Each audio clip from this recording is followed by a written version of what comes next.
Hello everyone, my name is Ravasir Rai and welcome at my channel English by Rai sir.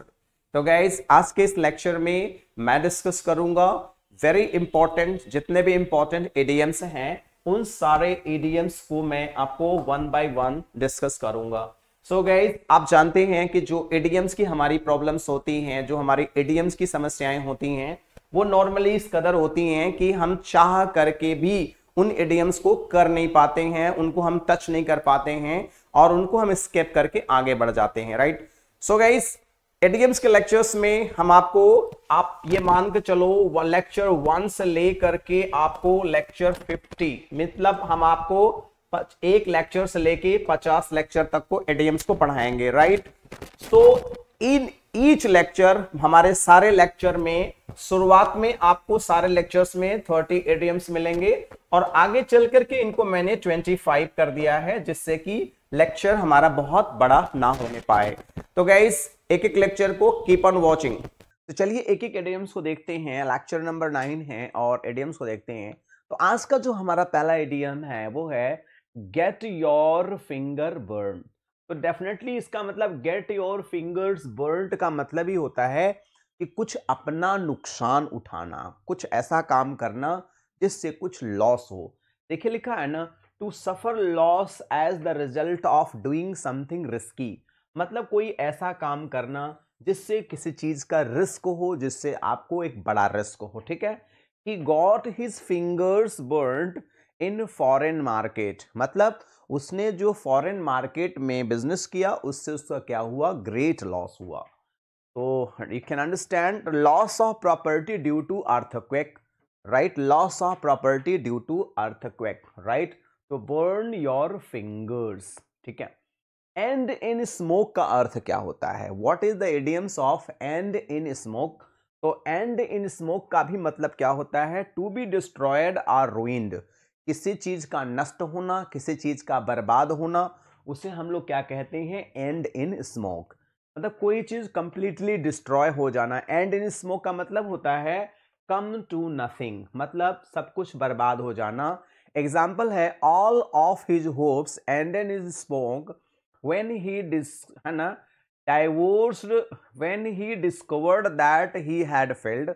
उसके सारे सपने क्या हो गए? चकनाचूर हो गए जब उसे पता चला कि वो फेल हो गया किसी एग्जाम में. ठीक है. तो देख सकते हैं to be destroyed or ruined completely. This is the best example of to be destroyed and ruined completely. Next है फ्लैश एंड ब्लड का मतलब क्या होता है? What is the meaning of flesh and blood? तो फ्लैश एंड ब्लड का मतलब होता है ह्यूमन नेचर होता है. फ्लैश एंड ब्लड का मतलब क्या होता है? ह्यूमन नेचर होता है. Someone has human feeling and weaknesses. वह व्यक्ति जिसके अंदर ह्यूमन नेचर होता है, ह्यूमन टेंडेंसी होती है. इस इमेज को भी आप देख सकते हैं. What a beautiful image of a small baby, है ना, then mother and then father. ठीक है. तो फ्लैश एंड ब्लड का मतलब होता है ह्यूमन फीलिंग होता है. स्मॉल फ्राई का मतलब क्या होता है? What is the meaning of small fry? तो स्मॉल का मतलब ही है कोई छोटी, कोई लोअर कंडीशन की चीज. जैसे person or thing of little importance. कोई वस्तु, कोई चीजें छोटे इंपॉर्टेंस की जो होती हैं उसे क्या कहा जाता है? स्मॉल फ्राई कहा जाता है. उसे स्मॉल फ्राई कहा जाता है. देखिए इस व्यक्ति के हाथ में कोई चीज है, मान लीजिए कहीं खाने पीने आए थे, एक छोटा सा सामान ले लेते हैं अपने हाथ में. तो पर्सन ऑफ लिटिल इंपॉर्टेंस, जो छोटी सोच समझ का होता है, उसे हम कहते हैं पर्सन ऑफ लिटिल इंपॉर्टेंस कहते हैं. स्मॉल फ्राई का मतलब देख लिए लिखा भी है people or organisations which are not large or important. कोई व्यक्ति या कोई ऑर्गेनाइजेशन बहुत छोटा हो उसे हम लोग क्या बोलते हैं? स्मॉल फ्राई बोलते हैं. ग्लोबेट्रेटर्स मीन्स क्या होता है? ग्लोबेट्रेटिंग. तो ग्लोबेट्रेटिंग और ग्लोबेट्रेटर दोनों वर्ड होता है. तो ग्लोबेट्रेटिंग मतलब क्या होता है? ग्लोब मतलब आप जानते ही हैं, वर्ड आपका जो है ग्लोब माने क्या होता है? पूरा वर्ड होता है. तो ग्लोब पूरा, बहुत सारे लोग होते हैं ना, सब हर जगह घूमते टहलते रहते हैं, उनका नेचर होता है घूमना टहलना. तो कह सकते हैं the action of travelling throughout the world regularly. कुछ लोग होते हैं हमेशा जो घूमते टहलते लोग होते हैं, travelling throughout the world regularly है ना। Globetrotter is a world traveller, right. तो ग्लोबेट्रेटर का मतलब आप समझ सकते हैं कि देखिए लिखा है someone who often travels to a lot of different countries, a person who travels so many countries time to time, उसे हम ग्लोबेट्रेटर्स कहते हैं। जापान, देखिए कोई ना, Japan last month, New York next month, you have become regular ग्लोबेट्रेटर haven't you. कभी आप Japan जाते हो, कभी अमेरिका जाते हो, कभी मैक्सिको जाते हो, it means you have become ग्लोबेट्रेटर।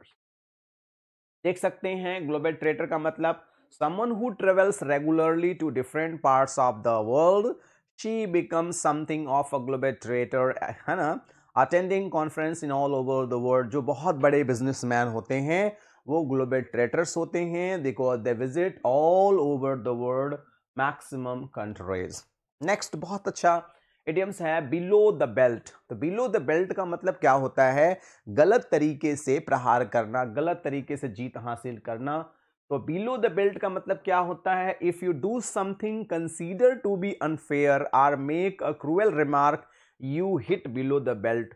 मतलब किसी चीज को प्राप्त करने के लिए गलत तरीका अपनाना। जैसे बॉक्सिंग में क्या होता है कि उसमें बिलो द बेल्ट मतलब कमर के नीचे वार करना मना होता है। अगर किसी दूसरे बॉक्सर ने बिलो द बेल्ट वार किया, इसका मतलब गलत तरीके से उसने, है ना, जीतने की कोशिश की। आप देख सकते हैं ये बिलो द बेल्ट इन्होंने पंच किया है इस बॉक्सर के ऊपर, ठीक है। तो ये गलत तरीके से जीतने की कोशिश कर रहे हैं। ब्रेक द आइस का मतलब क्या होता है? ब्रेक द आइस का मतलब होता है definitely to start the conversation, ठीक है। जैसे मान लो कोई लड़का लड़की देखने जाए, तो अब ये भी लड़का भी हेजिटेट कर रहा है बात करने में, लड़की भी हेजिटेट कर रही है, तो who will break the ice, समझ गए आप। तो स्टार्ट द कॉन्वर्सेशन होता है। ब्रेक द आइस का मतलब होता है to do something as a means of reducing or eliminating shyness, awkward tension or unfair unfamiliarity। देखिए किम broke the ice at the auction by bidding $20,000 for the painting, ठीक है। break the ice मतलब होता है start the conversation। नेक्स्ट है dashed my hope. Dashed my hope का मतलब क्या होता है? फ्रस्ट्रेट होता है। जैसे destroy something, some plans, disappointment, delusion। For example, that fall dashed her hopes of a gold medal। तो मतलब होता है किसी चीज को प्राप्त न कर पाने की वजह से फ्रस्ट्रेशन का शिकार होना, फ्रस्ट्रेट हो जाना, उसे कहते हैं ना कि मतलब अपने आशा के हिसाब से चीजों को न प्राप्त कर पाना ही फ्रस्ट्रेशन होता है। अब देखिए of your own accord. Of your own accord का मतलब होता है अपने अनुरूप काम करना, अपनी इच्छा के हिसाब से काम करना। जैसे she left of her will according to I didn't tell her. भाई वो यहां से गई, हमने ये कहा नहीं था कि आप यहां से जाओ, राइट। तो आप देख सकते हैं विलिंगली होता है। ऑफ योर ओन अकॉर्ड मतलब according to your own wish, ठीक है।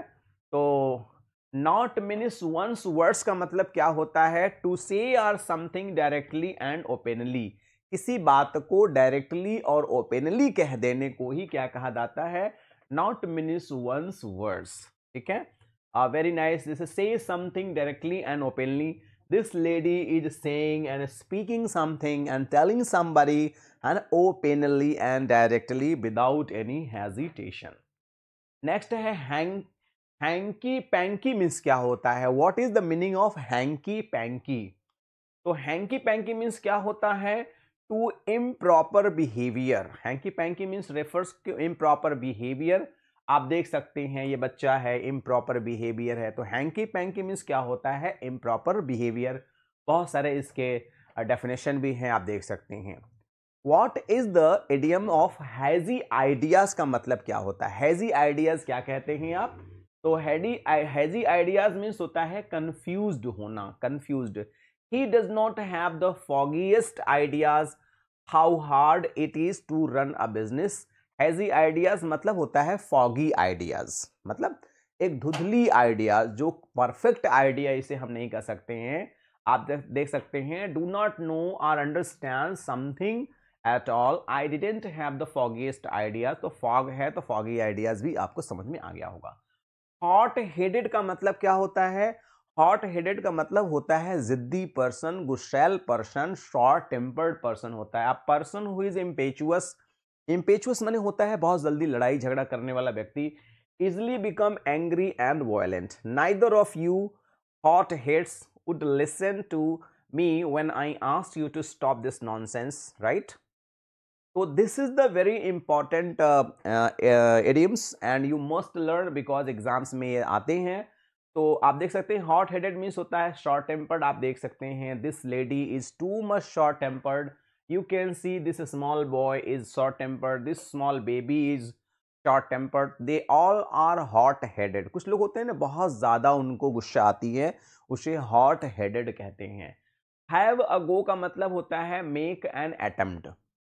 हैव अ गो मीन्स होगा मेक एन अटेम्प्ट, एक प्रयास करना। जैसे to try to do something, I can't get the window open, मतलब मैं विंडो ओपन नहीं कर पाया, है ना। लेट मी हैव अ गो मतलब let me make an effort, कोई कार्य को करने के लिए प्रयास करना। देख सकते हैं एक प्रयास का बेस्ट इमेज है, he is making an effort to climb the hilly mountain. ये भी देख सकते हैं they are also making an effort to climb the mountain, ठीक है। फ्रेम अ पर्सन का मतलब होता है make him appear guilty. Frame a person of charge आप समझ सकते हैं जजेज लोग क्या होते हैं, फ्रेम अ पर्सन करते हैं and make him appear guilty कहते हैं, ठीक है। तो आप देख सकते हैं कि इस इमेज से भी आपको चीजें समझ में आ सकती हैं कि everyone is framing charge against her and now that's why this lady is weeping bitterly, ठीक है। तो this is there. A pipe dream means क्या होता है? What is a pipe dream? Pipe dream आप समझ सकते हैं ऐसा ड्रीम जो वास्तविक रूप में सही न माना जाए। Pipe dream is a hope or plan that you have which you know well never really happen. आप ऐसे सपने देखना जो वास्तविक जीवन में वास्तविक रूप से सही न सिद्ध होने पाए। You could waste your while your life on a pipe dream. Synonyms day dream होता है एंड नोशन होता है फैंटासी। डे ड्रीम माने दीवा स्वप्न, जैसे कि खुली आंखों से सपने देखना कि हम ये बनेंगे वो बनेंगे, वास्तव में रियलिटी में कुछ होता नहीं है। तो बहुत सारे लोग होते हैं जो पाइप ड्रीम और डे ड्रीम में होते हैं। आप देख सकते हैं this girl is in pipe dreams, is thinking something and it will never happen. ये भी एक पाइप ड्रीम का बेस्ट इमेज है that you can understand well. Pipe dream की मतलब और समझ लीजिए, a pipe dream is a plan or a dream for the future that could never come true to be achieved. कोई भी plan बनाना और सोचना लेकिन वह भविष्य में 100% सही नहीं खरा उतरेगा, that is there. Fall flat का मतलब क्या होता है? फॉल फ्लैट का मतलब होता है फेल टू विन अप्रिसिएशन। किसी से प्रॉपर सम्मान पाना, प्रॉपर तारीफ पाना, प्रॉपर रिस्पेक्ट पाना, उसे बोलते हैं fail to win appreciation, fall flat, ठीक है। फॉल फ्लैट का एग्जांपल आप देख सकते हैं कि this gentleman is not able to get appreciation, fail to, है ना, विन अप्रिसिएशन। आप यहां भी देख सकते हैं she did her best to work and to impress her boss but she failed to get appreciation, she failed to get, है ना, the praise। Mayar in means क्या होता है? What is the meaning of मायर इन? तो होता है B in difficulty. Mayar in means होता है बी इन डिफिकल्टी। आप देख सकते हैं इंटेंगल, मिक्सअप, इन्वॉल्व, है ना, बॉग डाउन, है ना, इन a difficult situation. Mayar in means होता है in a difficult situation or be in difficulty. आप देख सकते हैं अगर व्यक्ति के ऊपर इतना ज्यादा लोड होगा तो उसकी कंडीशन क्या हो सकती है। इस इमेज को देखिए आप, इनसे ज्यादा डिफिकल्ट सिचुएशन में कौन हो सकता है? भाई साहब को आप देख सकते हैं कि ये कितने डिफिकल्ट सिचुएशन में हैं। आप देख सकते हैं इधर कुआं उधर खाई। आप हो सकता है कि वन में बी वाइफ एंड सेकंड में बी गर्लफ्रेंड, राइट। तो you can understand the situation of this gentleman. Let on का मतलब क्या होता है? लेट ऑन का मतलब होता है रिवेल कर देना, किसी चीज को रिवेल करना, किसी चीज को उजागर कर देना। To make acknowledgement, admit, knows more than he lets on, ठीक है। तो आप देख सकते हैं कि something revealing, something explaining. Make up your mind का मतलब क्या होता है? To make a decision. Make up mind का मतलब होता है टू मेक अ डिसीजन, किसी काम को करने के लिए डिसीजन लेना। I have to decide what job I want, the one in London and other in Paris, but I can't make up mind. समझ में नहीं आता लंदन में जॉब करूं कि अमेरिका में करूं, कहां करूं। तो मेकअप माइंड का मतलब ही होता है कि भाई इधर जाना है कि इधर जाना है, चॉइस हमारे पर डिपेंड करता है। और केवल मेकअप मीन्स क्या होता है, टू इन्वेंट एन एक्सक्यूज। जैसे कुछ लोग होते हैं हमेशा एक्सक्यूज देते हैं और कहानियां बताते रहते हैं, तो एक्सक्यूजेस नहीं देना चाहिए लाइफ में। That's a good excuse mister Collie, do you make up it up yours, है ना, सेल्फ। आप ऐसा एक्सक्यूजेस नहीं बनाना चाहिए आपको। टू इन्वेंट एन एक्सक्यूज, तो आप देख सकते हैं this gentleman is giving excuse to her. Okay, get along का मतलब क्या होता है, मैनेज होता है। लिटरल मीनिंग क्या होगा, manage. To have a good relationship, why don't you two get along, you are always fighting. मतलब आप अपने रिलेशन को बेहतर बनाइए, मैनेज करिए। Do not fight with each other. And good wants, God wants you to have a great relationship. ईश्वर भी चाहता है कि आपके संबंध बहुत मधुर बने रहें। To have a good relationship with someone, right. Make always a good relationship. Make too much of means का मतलब क्या होता है, make too much of means का मतलब होता है ओवर एस्टिमेट कर देना, किसी चीज को बहुत ज्यादा बनाना, किसी चीज को एग्जेजरेट कर देना, this is called over estimate. ठीक है, तो आप देख सकते हैं बिल्ली होकर के भी शेर जैसा प्रदर्शन करना भी, इसे भी ओवर एस्टिमेट कहते हैं। ले बेयर का मतलब क्या होता है, ले बेयर का मतलब होता है रिवेल कर देना, डिस्क्लोज करना। टू मेक समथिंग नोन होता है has been hidden, secret, bring to light, expose. बहुत सारे मीनिंग होते हैं। तो ले बेयर माने होता है एक्सपोज करना, किसी चीज को ओपन कर देना, किसी बात को डिस्क्लोज कर देना। She is trying to disclose something but she does not dare to disclose that. Next है स्ट्रीम फ्रॉम का मतलब क्या होता है। स्ट्रीम फ्रॉम का मतलब आप समझ सकते हैं, ये एक्सट्रीम का बेस्ट इमेज है। स्ट्रीम फ्रॉम मतलब होता है a body of running water. A body of running water को कहा जाता है ना, stream from, such as small river, है ना। नेक्स्ट है इन जिफ्फी का मतलब क्या होता है। इन जिफ्फी का मतलब होता है सडनली। इन जिफ्फी की जो मीनिंग है वो सडनली। ये ऐसे इडियम्स हैं जो अक्सर एग्जाम्स में आते हैं। इन जिफ्फी मीन्स सडनली, देख रहे थे, जिफ्फी मीन्स हरी, सडनली, आप जो भी कह लीजिए।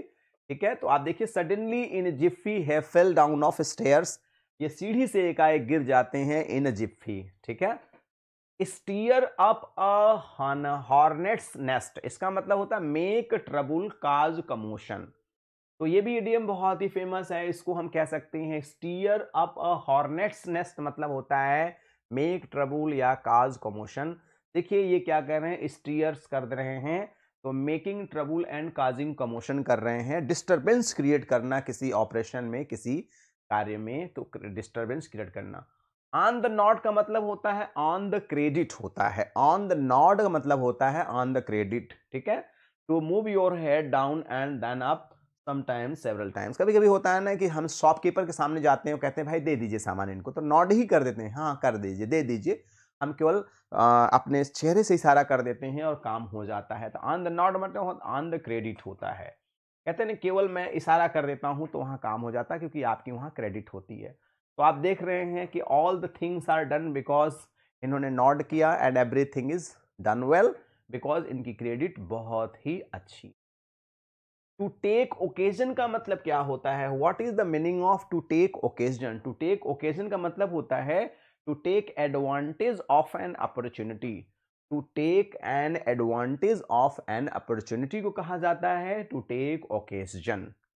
ठीक है, and this one is somewhat very important idiom, take an advantage of an opportunity, to take occasions है। आप देख लीजिए अपॉर्चुनिटी को बेहतर ढंग से चीज़ों को पाना, 5 ways to take advantage, 5 ऐसे माध्यम है जिसके माध्यम से आप प्रॉफिट पा सकते हैं। फूल्स पैराडाइज का मतलब आप समझ सकते हैं कि मूर्ख का जो स्वर्ग होता है, मतलब वो छोटी छोटी चीज़ों में भी अपने आप को बहुत खुश पाता है, या ऐसी चीज़ों की कल्पना करता है जो वास्तव में रियलिटी में ऐसा होता नहीं। जैसे लोग कभी कभी कहते हैं मैं काश कहीं मैं राजा होता, काश वो रानी होती, इस तरह की बातें। So if you say that someone is living in a fool's paradise, you are criticizing them because they are not aware that their present happy situation is likely to change or get worse. मतलब कोई व्यक्ति किसी चीज में आज बहुत खुश है और कल वही खुशी के कारण उसके कम हो सकते हैं, और बहुत सारे देख सकते हैं आप, टू लिव इन एल्यूजन, भ्रम में होना। आप देख सकते हैं ना कि ही इज, है ना, this is the fool's paradise, you can understand and you can imagine. William Shakespeare की एक बहुत सुंदर लाइन है, वो क्या है? A fool think himself to be wise, मूर्ख व्यक्ति हमेशा को बुद्धिमान समझता है, एंड फूल देमसेल्फ, है ना, and but wise man knows himself to be fool, लेकिन बुद्धिमान व्यक्ति अपने आप को समझदार मूर्ख समझता है, और मूर्ख व्यक्ति अपने आप को हमेशा समझदार समझता है। तो गाइज आज के इस वीडियोस में मैंने 30 मोस्ट इंपॉर्टेंट इडियम्स को डिस्कस किया। बाकी के बहुत सारे इडियम्स हैं, मैं उसको भी एक एक करके डिस्कस करूंगा। So guys if you are really new, so please subscribe the channel and please press the bell icon so you will be notified with our latest videos. One more request, don't forget to just send this link to your near dear friends and all, and at last please send your valuable comment, and according to comment I'll be working. So guys, thanks for watching this video. Good day all, and take care all. Thank you so much.